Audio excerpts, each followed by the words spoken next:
What might Donald Trump's immigration policy look like if he returns to the presidency in January 2025? He has pledged to implement sweeping reforms, intensify efforts against illegal immigration, and enforce stricter border policies. But is it feasible for him to deport millions of undocumented immigrants?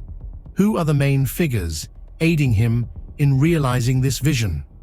What effects will his plans have on countries such as Mexico, China, and Canada? These questions are the center of the discussion surrounding Trump's potential next term. Let's see what we know about his immigration agenda and how it could take shape under his leadership. The new border czar. One of Trump's initial actions would be to appoint Tom Homan as the new border czar. But who exactly is Tom Homan? And why does Trump have confidence in him for this vital position? Tom Homan previously served as the acting director of Immigration and Customs Enforcement, also called ICE. During Trump's first term, Homan emerged as a prominent figure in enforcing strict immigration policies. Renowned for his firm approach to border security, Homan managed deportations and crackdowns on illegal immigration. He advocates for initiatives like constructing the border wall and expanding detention facilities for migrants. So this is a huge win for the American people. So I think the president's going to move quickly with both DOD and DHS to contract additional miles of new border wall in strategic locations across the southwest border. Trump has selected Homan because he represents his straightforward approach. Homan's background in managing immigration matters fits well with Trump's goal of a secure and regulated border. As Trump puts it, Tom gets the job done. His appointment clearly indicates that the U.S. government will take a strong stance against illegal immigration. I hear a lot of people say, the talk of a mass deportation is racist, it's threatening to the immigrant community. Stephen Miller also plays a significant role in Trump's immigration strategy. Serving as Trump's deputy chief of staff, Miller is the mastermind behind some of the toughest immigration policies from the previous administration.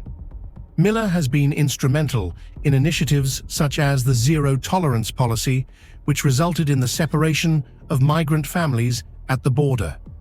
His approach focuses on deterrence, making it harder for migrants to enter the United States or remain without authorization. The immigration issue is extremely simple. The policies involved in fixing it are very complicated. The simple part is seal the border, deport all the illegals. With Miller's guidance, Trump's administration advocated for restrictions on asylum claims, imposed travel bans from specific countries, and broadened the definition of public charge to prevent low-income immigrants from obtaining green cards. We're going to do whatever is necessary to build the border wall. At stake is the question of whether or not the United States remains a sovereign country. In 2025, Miller's influence is expected to remain crucial. His policies align seamlessly with Trump's strict immigration agenda. Alongside Homan, they create a team committed to transforming America's immigration system. Deporting illegal immigrants. Trump has vowed to deport every illegal immigrant from the United States. While critics claim this is just campaign talk, Trump maintains he is serious about it. So, what's his plan? Let's break it down step by step. Step 1. Significant boost in ICE enforcement. Trump intends to increase ICE's budget and workforce. Under Tom Homan's leadership, ICE will ramp up raids in workplaces, communities, and at border crossings. Families living in the U.S. without legal status will be at a higher risk of detention and deportation. Step 2.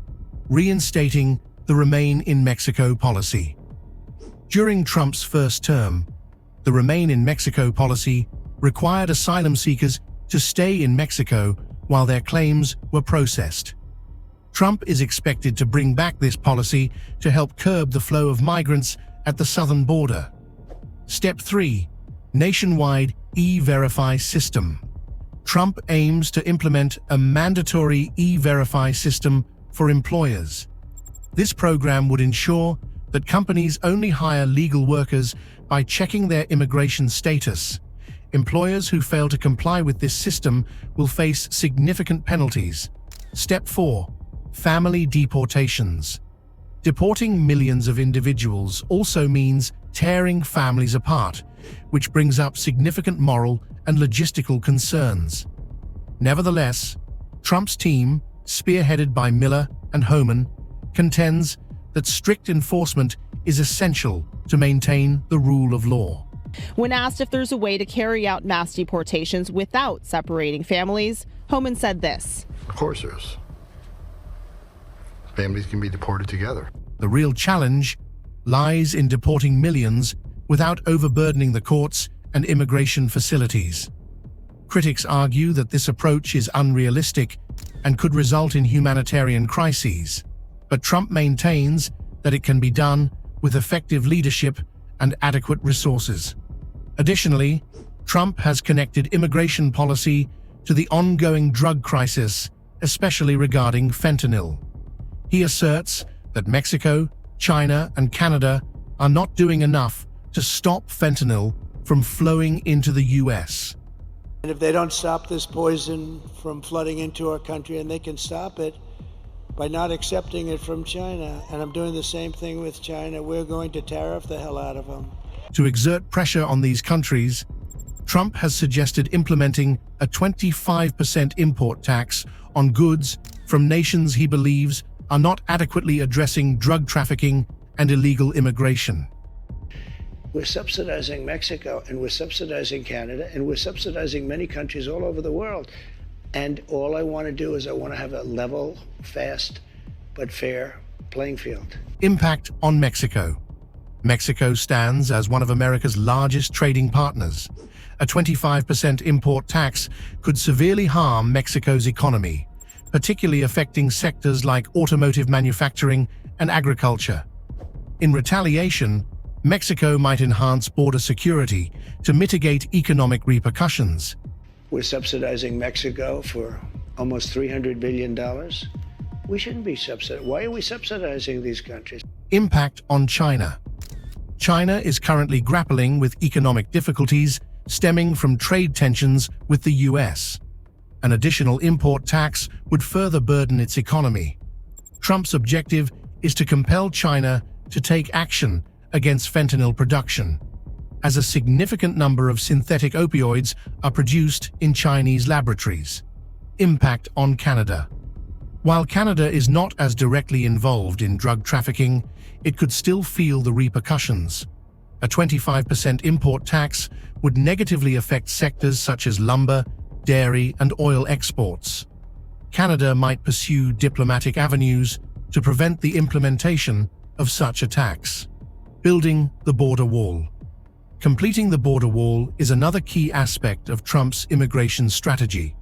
He has consistently promoted the wall as the definitive answer to illegal immigration. In 2025, he aims to finalize the project he initiated. Initially, Trump intended for Mexico to finance the wall. Although that plan did not come to fruition, he may consider alternative funding methods, such as reallocating federal funds and imposing charges on visas or remittances sent to Mexico. Critics contend that a wall alone will not completely eliminate illegal immigration, as many migrants enter through legal entry points and overstay their visas. Nevertheless, Trump and his supporters maintain that it serves as a significant deterrent and a representation of America's dedication to border security. Trump's tough policies are likely to put a strain on relationships with neighboring countries. President of Mexico has previously pushed back against Trump's calls for import taxes. Imposing one tariff would mean another comes in response, continuing like this until we put shared companies at risk. However, the economic pressure from tariffs might compel Mexico to enhance cooperation, potentially involving the deployment of its National Guard to manage migrant caravans. Canada appreciates its strong trade relationship with the U.S., but may resist Trump's immigration-related demands, particularly if they are perceived as excessive. Canadian leaders are expected to respond diplomatically. China is not likely to cooperate easily. While economic pressure could prompt some action regarding fentanyl production, the existing tensions between the two nations may escalate, complicating international relations further. Humanitarian concerns and criticism. Trump's immigration policies have drawn significant criticism from human rights organizations and political opponents. Detractors argue that mass deportations and family separations are inhumane. Moreover, the economic repercussions of a 25% import tax could negatively impact American consumers. Increased prices on goods from Mexico, China, and Canada would affect both industries and households. Nonetheless, Trump's supporters contend that strict measures are essential to safeguard American jobs, secure the border, and address the drug crisis. What happens next? Trump's immigration policies are set to transform America's stance on border security and illegal immigration. With Tom Homan appointed as border czar and Stephen Miller influencing policy decisions, his administration will prioritize enforcement, deportation, and economic pressure. Will these strategies be effective, or will they lead to more problems than they solve? One thing is clear: immigration will continue to be one of the most hot topics during Trump's second term. That's all for today, folks. Do like the video and subscribe to the channel for more informative content like this. Until then, see you next time.